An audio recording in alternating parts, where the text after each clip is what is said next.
సుమన్ టీవీలో మీ personal and business promotions కోసం కింది నెంబర్కి కాంటాక్ట్ చేయండి.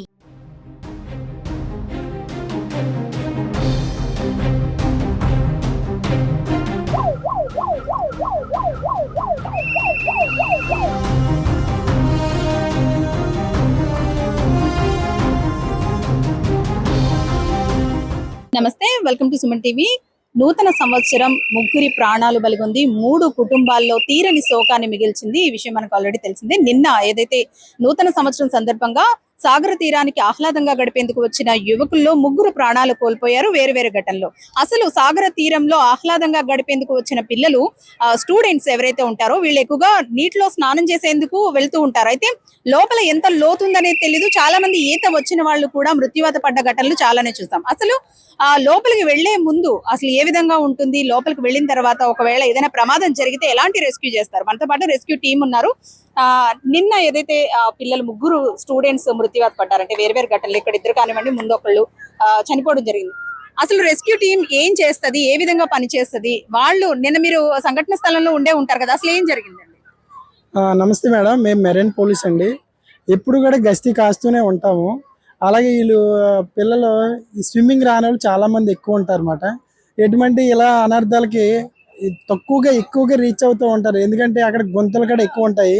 వాళ్ళకి కూడా తెలియదు అసలు బీచ్లో స్నానం చేస్తున్నామని స్నానం చేస్తారు, కానీ గుంతలు ఉంటాయి. ఆటోమేటిక్గా కెరటాలు అనేది తీసుకెళ్ళిపోవడం, అలాగే మేము ఎస్కార్ట్ చేయడం, విజిల్స్ ఎప్పుడు డైలీ విజిల్స్ కొట్టడం, వాళ్ళని ఎవరైతే లోపల ఉన్నారో వాళ్ళని బయటికి తీసుకురావడం, ఇలా ప్రతిరోజు చేస్తూనే ఉంటాం ఇక్కడ. కానీ అన్ఎక్స్పెక్టెడ్గా కొన్ని విధాలుగా వాళ్ళకి తెలియకుండానే వాళ్ళని తీసుకెళ్ళిపోతూ ఉంటారు అన్నమాట. ఇక్కడ ఎటువంటి ఫెసిలిటీస్ లేవు. పోలీస్ ఎస్కార్ట్ ఏంటంటే ప్రతిరోజు ఇక్కడే ఉంటుంది. రెస్క్యూ టీం ఎప్పుడు ఈ లైఫ్ జాకెట్లు వేసుకుని లాస్ట్ టైం కూడా ఒకళ్ళు తీసుకురావడం జరిగింది. అలా ఇక్కడ చాలా మంది ఉంటారు. వాళ్ళు చెప్తూ ఉంటారు, మాకు పోలీసులు ఇంటిమేషన్ ఇస్తూ ఉంటారు. టప్ మన వెళ్ళి వాళ్ళని తీసుకుని వచ్చి కాపాడడం ఇంతకు ముందు చాలా జరిగినాయి. లాస్ట్ టైం అయితే నిన్న ఎక్కువ ఫ్లోటింగ్ ఉండడం వల్ల, న్యూ ఇయర్ సెలబ్రేషన్ వల్ల చాలా ఎక్కువ జనం వచ్చారు. అలాగే వాళ్ళని కూడా చాలా మందిని కాపాడడం. బట్ ఏంటంటే వాళ్ళు తెలియకుండా లోపలికి వెళ్ళిపోవడం వల్ల ప్రమాదాలు చోటు చేసుకుంది. దాని గురించి కూడా మార్నింగ్ నుంచి మేము ఇక్కడే ఉన్నాం, మెరైన్ పోలీస్ సిబ్బంది. Thank you. నిన్న చనిపోయిన 3లో ఒకరికి స్విమ్మింగ్ వచ్చంట, వాళ్ళ పేరెంట్స్ చెప్తున్నారు ఆ అబ్బాయికి స్విమ్మింగ్ వచ్చని. కానీ చిన్న చిన్న కాలువల్లో, నదుల్లో దానికి దీనికి చాలా వ్యత్యాసం ఉంటుంది కదా. అంటే వాళ్ళకి స్విమ్మింగ్ వచ్చినా సరే ఇలా మృత్యువాత పడడానికి కారణం ఏంటంటారు? స్విమ్మింగ్ వచ్చంటే కాలువలోను గోదావరిలోను ఎలాగైనా స్విమ్మింగ్ కొట్టచ్చు, కానీ సముద్రంలో కొట్టడానికి స్విమ్మింగ్ వచ్చినోడు కూడా కొట్టలేడు. ఎందుకంటే అవి అలలన్నమాట, సముద్రం ఎగబడుతూనే ఉంటుంది. ఎంత స్విమ్మర్స్ అయినా, మేమే ట్రైనింగ్ అయ్యాం. Coast guard training, already swimming training కూడా అయ్యాం. మెరైన్ పోలీస్గా వచ్చాము. ఇప్పుడు మేము కూడా లైఫ్ జాకెట్లు వేసుకుని కూడా మేము కొట్టలేమాట. ఇది అంత ప్రమాదకరమైన చోటు మాట ఇది బీచ్ అనేది. వాళ్ళు కూడా ఏం చేయలేరు. ఆల్రెడీ ఆ అబ్బాయి కూడా కొంచెం ఎక్కువగా ఊపిరి తీర్చుకోలేకపోయాడు. ఆ కెరటాల అలలో ముఖం మీద కొట్టడం వల్ల ఎక్కువ వాటర్ కూడా వెళ్ళిపోయింది. ఆటోమేటిక్గా కెరటాలే మళ్ళా అతను తీసుకుని వచ్చినాయి అన్నమాట. అది ఆయన అందుకే దొరికాడు, లేకపోతే ఆయన కూడా ఇంకా దొరకకపోను. అలలతో మేము వెళ్ళి చనిపోయిన తర్వాత మళ్ళీ అలల తాకిడికే ఒడ్డుకి కొట్టుకుని వచ్చాడండి. అలల తాకిడికే ఒడ్డుకి మళ్ళీ ఆటోమేటిక్ వచ్చేసాడు మేడం. ఆయన తీసుకుని వచ్చి మళ్ళీ మేము అప్పటికే చనిపోయాడు ఆల్రెడీ. చనిపోతే మేము వెళ్తుల్లోకి మేము కూడా కొంచెం టెస్ట్ చేసాము, బతికున్నాడేమో కాపాడదామని. ఈలోగా ఆయన బతికలేడు. అలా జరిగింది మేడం. లాస్ట్ టైం అయితే తర్వాత ఒక్క ఆయన అక్కడ, 2 అయితే ఇక్కడ. ఒక ఆయన దొరికారు, ఇంకొక ఆయన దొరకలేదు. ఇది సముద్రం సార్, ఎవరైనా గుర్తుపెట్టుకోవాలి. ఇక్కడికి వచ్చి బీచ్ సందర్శకులకు నేను ఒకటే చెప్తున్నాను, కాలువలు వేరేగా ఉంటాయి, గోదావరిలు వేరేగా ఉంటాయి. సముద్రం అనేది చాలా డేంజర్ జోన్ అన్నమాట ఇది. అందుకని దాని గురించి ఆలోచించి బీచ్ సందర్శకులకు తగు జాగ్రత్తలు తీసుకోవాలని మనస్ఫూర్తిగా కోరుతున్నాను. Thank you so much. ఇక్కడ వచ్చే వాళ్ళందరికీ అంటే లోపలికి వెళ్ళే వాళ్ళకి ఇన్స్ట్రక్షన్స్ ఇస్తూ ఉంటారా? ఎప్పుడు ఎవ్రీ టైం ఇన్స్ట్రక్షన్స్ ఇస్తూ ఉంటాము. బాబు ఇక్కడ గుంతలు ఉన్నాయి, ఎక్కువగా లోపలికి వెళ్ళొద్దు, లోపలికి వెళ్ళకుండా మీరు ఇక్కడెక్కడే ఒడ్డునే స్థానం ఆడండి అని చెప్తూ ఉంటాం మేడం. అయితే నిన్న ఏదైతే ఘటన ఉందో 3 స్టూడెంట్స్ వేరు వేరు ఘటనలో 3 చనిపోవడం జరిగింది.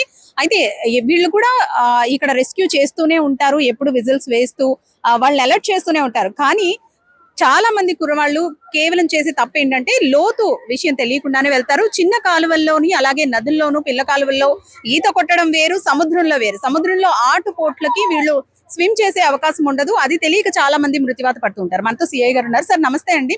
నిన్న జరిగిన ఘటన ఏదైతే ఉందో ఆ 3 మృత్యువాత పడ్డారు. అంటే ఎప్పుడు రెస్క్యూ చేస్తూనే ఉంటారు, అయినా ఇలాంటి ఘటనలు ఎందుకు జరుగుతూ ఉంటాయి? అంటే ముఖ్యంగా ఒక విషయం అమ్మా, అది ఇప్పుడు ఫిషింగ్ హార్బర్ నుంచి ఇక్కడ రాళ్ళగుట్ట అని చెప్పి సుమారు ఒక 5 కిలోమీటర్స్ స్ట్రెచ్ ఉంటుంది ఇది. అయితే ఈ పోలీస్ బందోబస్తు పెడతాము, అలాగే స్విమ్మింగ్ వచ్చిన మీరు ఇప్పుడు మాట్లాడారు కదా, వీళ్ళు కూడా ఉంటారు. అయితే ఈ పోలీస్ కొంతమంది అత్యుత్సాహంతో పోలీసు ఉంటే కంట్రోల్ చేస్తారని చెప్పేసి దాటి వెళ్ళిపోతుంటారు. అంటే మా విజిబిలిటీ నుంచి దూరంగా వెళ్ళిపోతే ఫ్రీగా స్నానం చేయగలుగుతాం కదా అని. అక్కడికి మా వాళ్ళు చెప్తూ ఉంటారు, వీళ్ళ దగ్గర ఉన్న ఈ మైక్స్, సైరన్ సీట్లతో కూడా చెప్తూ ఉంటారు. మరింత అవేర్నెస్ కలిగించడం. అలాగే మొన్న డిసెంబర్ 27వ తారీఖున కలెక్టరేట్లో ఒక మీటింగ్ జరిగింది మాకు. ఈ కలెక్టరేట్లో మీటింగ్లో మేము అడిగింది ఏంటంటే స్విమ్మర్స్ని ఇమ్మని చెప్పాము. పంచాయతీరాజ్ ఈఓ గారికి చెప్పారు, పంచాయతీరాజ్కి సంబంధించిన ఆయనకి ఇలాగ స్విమ్మర్స్ని ఇవ్వాలి అని చెప్పారు. ఎక్కువ జనాలు వచ్చే రోజుల్లో స్విమ్మర్స్ని ఇవ్వాలని చెప్పారు. ఇప్పుడు ఆ స్విమ్మర్స్ని కూడా తీసుకుని ఆ డిస్టెన్స్ ఎక్కువ ఎక్కడైతే స్కిడ్ అయ్యి వెళ్తున్నారో ఆ ప్లేస్లో కూడా స్విమ్మర్స్ని పెట్టడం జరుగుతుంది. ఇప్పటి వరకు ఇక్కడ ఎంత మంది స్విమ్మర్స్ ఉన్నారు? ఇక్కడ స్విమ్మర్స్ అంటే ఇప్పుడు మామూలు డేస్లో స్విమ్మర్స్ ప్రత్యేకంగా కాకుండా అంటే మా వాళ్ళు ఎవరైతే ఉన్నారో వీళ్ళు సరిపోతారు. నెక్స్ట్ ఇంకో ముఖ్యమైన విషయం ఏంటంటే లక్కీగా ఇక్కడ ఎవరైతే ఫోటోగ్రాఫర్స్ ఉంటారో వాళ్ళలో చాలా మందికి స్విమ్మింగ్ వచ్చు. వాళ్ళు కూడా చాలా మందిని కాపాడడం జరిగింది. సేమ్ టైం మా దగ్గర ఉండే హోంగార్డ్స్ ఎవరైతే ఉన్నారో వాళ్ళని కేవలం అంటే ఏదైతే ఈ స్విమ్మింగ్ బాగా అలవాటు ఉంటుందో ప్లస్ ఈ సముద్రం మీద సరైన అవగాహన ఉన్న ఫిషర్మెన్ కమ్యూనిటీ నుంచి వాళ్ళని రిక్రూట్ చేసుకోవడం జరిగింది. అంచేత వాళ్ళు కూడా చాలా మందిని సేవ్ చేయడం జరిగింది.